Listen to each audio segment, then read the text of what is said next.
where you know the Fortbyte that says accessible by using the sunbird spray paint at Frozen Waterfall.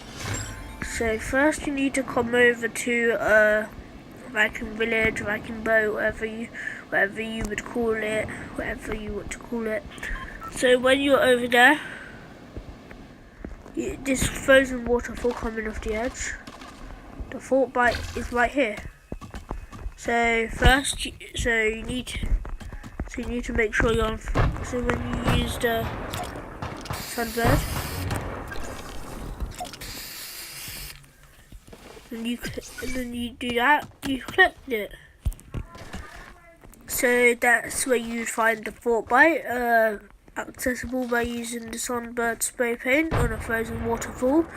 Anyway, if you're enjoying these short Fortnite videos, make sure to smash that like button, subscribe if you're new, and turn on post notifications because I will be uploading when there's a new Fortbyte. Anyway, see you next video. Bye.